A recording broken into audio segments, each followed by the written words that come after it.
Hello viewers, w3webschool.net की जानिब से मैं मोहम्मद हसन और CSS की क्लास में हम एक छोटा सा एक प्रोजेक्ट बनाते हैं जिसमें हम एक इमेज को स्विंग करवाएंगे। तो ये काफ़ी एक खूबसूरत सा एक प्रोजेक्ट होगा। बहुत ही छोटा एक सिंपल सा प्रोजेक्ट है। CSS3 की प्रॉपर्टी को मैं यूज़ करते हुए ये प्रोजेक्ट बनाऊँगा। तो ये मैंने एक फोल्डर बनाया डेस्कटॉप, उसमें इमेज रखी हुई मैंने abc.png के नेम से। तो अब इसी को लेते हैं। सबसे पहले मैं अपना Notepad++ ओपन करता हूँ। मैं एक न्यू डॉक्यूमेंट बनाता हूँ और इसको मैं सेव कर लेता हूँ। सेव एज पे जाके डेस्कटॉप पे जो मेरा फोल्डर है स्विंगिंग, इसमें इसको हम index.html का नेम दे देते हैं। और अब मैं zen कोडिंग को यूज़ करते हुए HTML5 का एक बेसिक डॉक्यूमेंट बनाता हूँ। और ये मैं कैसे यूज़ कर रहा हूँ ये मैं ऑलरेडी आपको बता भी चुका हूँ कि ये हम zen कोडिंग यूज़ कर रहे हैं Notepad++ के अंदर। इसके थ्रू हम अपनी कोडिंग की स्पीड को इंक्रीज़ कर सकते हैं। तो इसका ये कैसे हम यूज़ करते हैं, कैसे हम इसको किसी भी टेक्स्ट एडिटर में इसको इम्प्लीमेंट करते हैं, इसके मैंने वीडियोज़ बना के रखी हुई हैं। जो Notepad++ है इसमें हम इसको zen कोडिंग कहते हैं। अगर सबलाइम टेक्स्ट की बात करें उसमें हम इसको इमेज कह देते हैं। तो हर टेक्स्ट एडिटर में इसको यूज़ करने का जो है वो मेथड डिफरेंट है। तो मैंने Notepad++ और सबलाइम टेक्स्ट या किसी और जो भी एडिटर में हम ये यूज़ करते हैं उनके ये शॉर्ट वीडियोस बना के रखी हुई हैं अपनी वेबसाइट में भी। आप वहाँ पे इसको देख लें या आप मेरे यूट्यूब के चैनल पे चले जाएं। यूट्यूब का चैनल आप कैसे फाइंड कर सकते हैं, आप सिंपली गूगल ओपन करें या आप यूट्यूब ओपन करें, उसके अंदर आप सर्च कर लें w3webschool.net। इतना आप लिखें, जो फर्स्ट पे ही लिंक आएगा वही मेरा चैनल है। आप उसको ओपन करके सब्सक्राइब करें और उसके में जाके प्ले लिस्ट में से या वैसे आप वीडियोज़ में सर्च कर लें तो आपको वहाँ से मिल जाएगा। तो उसके बाद अब हम अपना यहाँ पे वर्क स्टार्ट करते हैं। यहाँ पे टाइटल में कुछ भी दे देता हूँ। मैं यहाँ पे दे देता हूँ स्विंगिंग। और यहाँ पे सबसे पहले हम एक इमेज टैग ओपन क्लोज करते हैं। सोर्स मैं दे देता हूँ, इमेज का नेम जो है वो है abc.png। इसको मैं सेव करता हूँ और इसको हम अपने ब्राउज़र में रन करके देखते हैं कि आया कि इमेज हमें शो हो रही है या नहीं। यस, ये मैं मेरे इमेज जो है यहाँ पे शो हो रही है। मैं एक काम करता हूँ, इसको मैं एक div टैग में ओपन क्लोज कर लेता हूँ ताकि हम इस div टैग को कहीं भी लेके आसानी से इसको हम मूव करवा सकें। इसको मैं यहाँ पे पेस्ट। और अब मैं आता हूँ, मैं एक अलहदा फाइल नहीं बनाता CSS की। अभी तक हम जो वर्क कर रहे थे वो मैं आपको Notepad++ में HTML की करवा रहा था कोडिंग, और साथ में ड्रीमवेवर में मैं करवा रहा था CSS की। लेकिन इसमें क्योंकि छोटा सा प्रोजेक्ट है, इसमें कोई ज़्यादा लेंथी नहीं है, तो इसलिए मैं Notepad++ के अंदर ही यूज़ कर लेता हूँ CSS। और जो हम एक जो नेक्स्ट क्लास में होगी, नेक्स्ट क्लास से यानी हम एक और प्रोजेक्ट बनाएंगे जो होगा सोलर सिस्टम का। उसमें मैं आपको टेक्स्ट एडिटर भी चेंज करवाऊँगा। और उस लास्ट पे एक और भी होगा हमारा प्रोजेक्ट।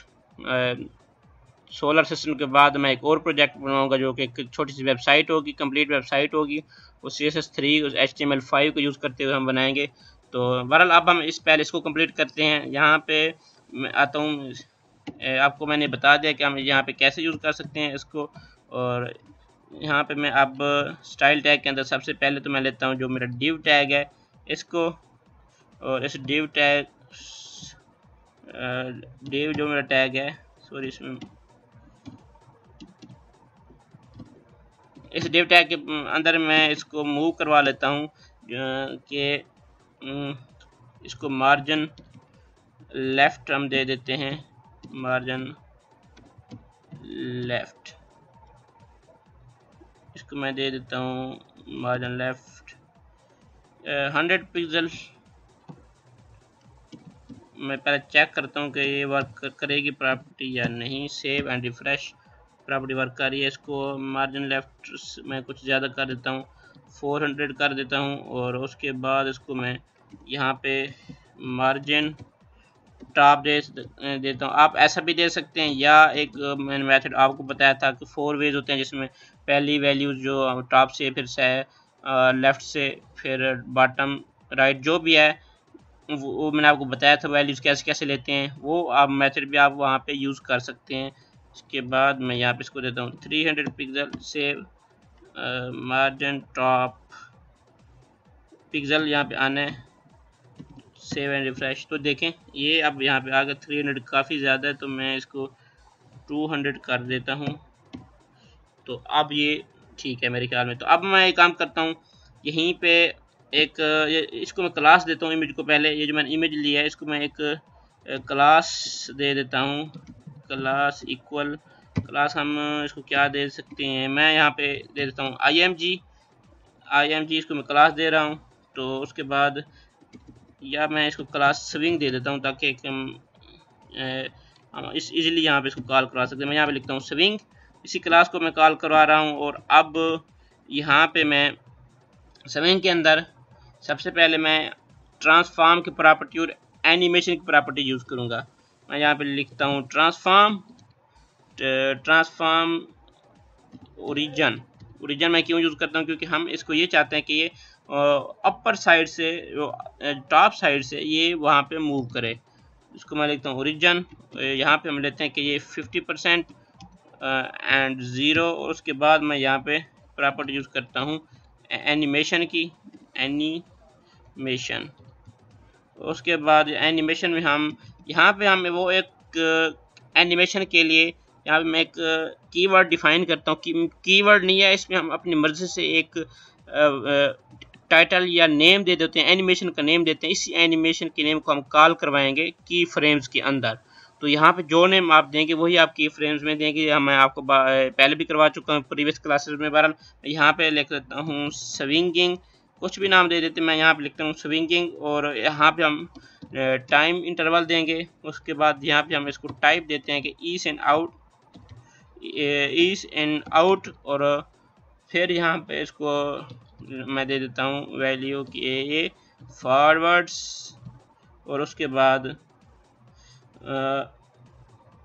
फिर यहाँ पे इनफिनाइट, फॉरवर्ड्स इनफिनाइट,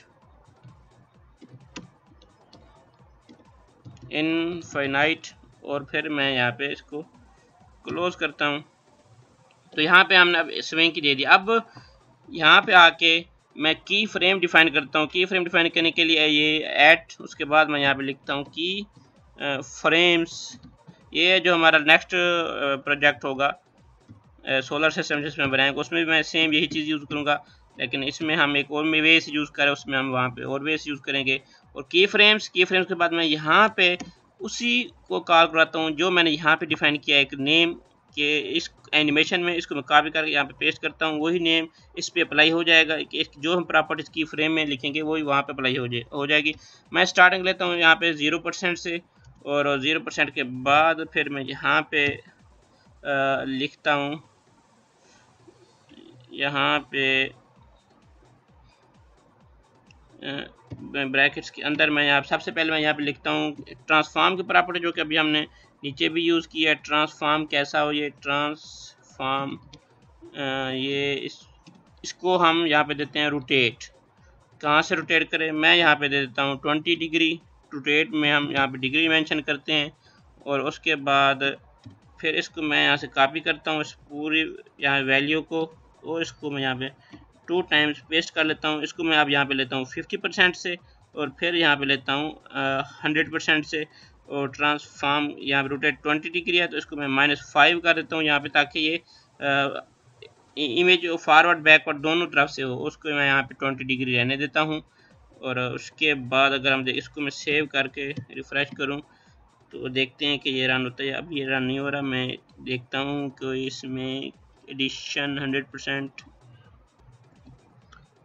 0% जब हो से हो तो रोटेट 20 डिग्री, -5 50% पे, और 100% पे ये 20 डिग्री। तो ये ठीक है, लेकिन ये वर्क नहीं कर रही प्रॉपर्टी। वो इसमें मिस्टेक क्या हो सकती है, मैं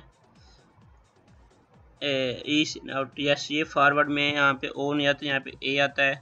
सेव एंड रिफ्रेश। तो अब देखें ये यहाँ पे देखें आप एनिमेशन जो है यहाँ अप्लाई हो चुकी है, कितनी खूबसूरत लग रही है यहाँ पे।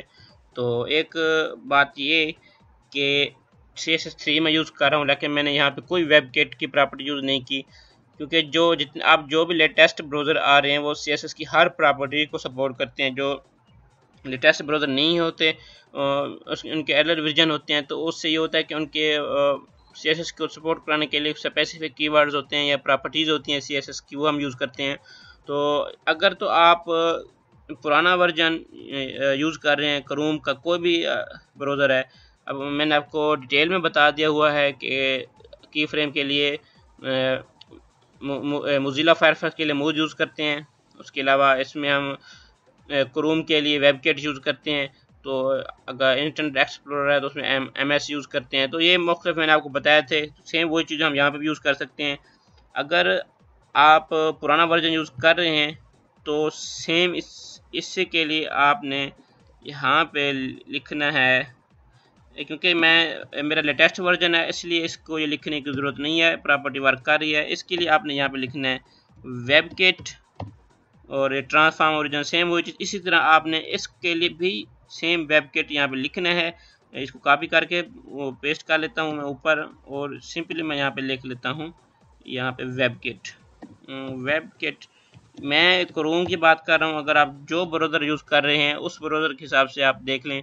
अगर आप लेटेस्ट ब्राउज़र यूज़ कर रहे हैं, कोई भी ब्राउज़र है, तो उसको यहाँ पे ये प्रॉपर्टी अप्लाई करने की ज़रूरत नहीं है। अगर अब हम इस यहाँ पे कैसे कर सकते हैं, तो इसके लिए है कि आप सारे को कॉपी करेंगे। इस सारे को मैं कॉपी करके यहाँ पे आपको बता ही देता हूँ, ये पेस्ट कर लेता हूँ, और यहाँ पे ये ऐड साइन से के बाद मैं यहाँ पे लिखता हूँ वेबकिट की फ्रेम। सिंपल इतना ही काम है, बाकी सारा सेम है, कुछ भी नहीं करना। ये देखें प्रॉपर्टी वर्क कर रही है। या अगर मैं ये बात करूं कि अगर आप यूज़ कर रहे हैं पुराना वर्जन तो ये काम करना है, नहीं तो आप इसको बेशक रहने दें अगर लेटेस्ट ब्राउज़र यूज़ कर रहे हैं तो अब हम इसमें मज़ीद चेंजिंग करते हैं। यहाँ पे मैंने दिया 20 डिग्री। अगर आप चाहते हैं कि ये पूरा सर्कल में ही रोटेट करे तो वेरी सिंपल, पूरे सर्कल में 360 डिग्री होता है, यू नो। अब देखें, अब मैं इस पर क्लिक करता हूँ तो ये देख लें, ये देखें यहाँ पे ऐसे जा रहा है फिर वापसी आ रहा है। तो ये क्यों वापसी क्यों आ रहा है, क्योंकि मैंने यहाँ पे दी हुई है कि 20% पे 360, फिर -5 जो है 50% पे 100 पे फिर 360। अगर आप चाहते हैं कि एक ही डायरेक्शन में करें तो आप इसको माइनस कर दें 0% वाले को। तो अब हम देखते हैं, तो ये आप देख लें, अब ये एक ही डायरेक्शन में मूव कर रहा है। तो इसी तरह अगर मैं इसको यहाँ से करूँ रिमूव, तो अब देखते हैं, ये देख लें आप, अब ये इस तरह मूव कर रहा है। तो इस तरह आप इस पर मज़ीद ट्रांजिशन या एनिमेशन अप्लाई कर सकते हैं। वेरी सिंपल, इतना मुश्किल नहीं है। और क्योंकि ये मेन प्रॉपर्टी है, ये इस पर मैं चेंज कर रहा हूँ। अगर मैं इसमें चेंज ना करूँ, क्योंकि ये मेरा लेटेस्ट वर्जन है इसलिए मैं इसमें चेंज नहीं कर रहा, तो इस चीज़ को नहीं इफेक्ट कर रहा। अगर मेरा पुराना वर्जन होता तो मुझे इसमें भी चेंज करनी पड़ती। अगर मैंने वहाँ पे 360 किया तो यहाँ पे भी 360 ही अप्लाई करता। तो अगर एक और बात है कि अगर मैं यहाँ पे ये जहाँ पे लिखा है मैंने, इसको मैं यहाँ पे 0 हटा, इस पे बेशक ना करें क्योंकि मेरा लेटेस्ट ब्राउज़र है, इसमें इसको अगर मैं यहाँ पे हटा देता हूँ 0, तो पहले किस तरह मूव कर रहा है आप देख लें यहाँ से। आप देखें ये कैसे मूव कर रहा है, ये फ़र्क है क्योंकि वो मैंने उसको सिलेक्शन की थी कि 0% और 50% और 0%, उसको यहाँ पे मूव कर रहा था। लेकिन अब ये देखें कैसे मूव कर रहा है। ये तो एक सिंपल सी इमेज थी, आप इसको यहाँ पे एक कम्पैक्ट डिस्क जो कि CD जिसको हम कहते हैं, वो उसकी इमेज लेकर आप उसको भी मूव करवा सकते हैं, बहुत वो भी अच्छी लगेगी यहाँ पे। तो ये बहुत सिंपल है, इतना मुश्किल नहीं है। मैं सोचा कि आपको एक छोटे से प्रोजेक्ट के थ्रू ये चीज़ समझा दूँ, बहुत सिंपल है। तो ये मैंने इसी में इसी डॉक्यूमेंट के अंदर ही मैंने CSS यूज़ कर लिया है। आप चाहें तो अलग से एक एक्सटर्नल शीट बना लें, उसको इंक्लूड करवा लें, कोई ऐसा नहीं है। तो इस क्लास में इतना रखता हूँ, नेक्स्ट क्लास में आता हूँ। नेक्स्ट क्लास से मैं आपको सोलर सिस्टम वाला प्रोजेक्ट बनवाता हूँ। तो ये मेरी वेबसाइट को विजिट करते रहें, मेरे यूट्यूब को चैनल को सब्सक्राइब कर लें, जो हमारा फेसबुक का वेब पेज है उसको भी लाइक कर लें, और हमारा ग्रुप भी है इसको भी ज्वाइन कर लें। वेब पेज फेसबुक का पेज है, ग्रुप है, या यूट्यूब का चैनल सेम नेम है w3upschool.net। आप वहाँ पर लिखें तो आपको वहाँ पर मिल जाएगा। तो मिलते हैं अगली क्लास में, अभी के लिए अल्लाह हाफिज़।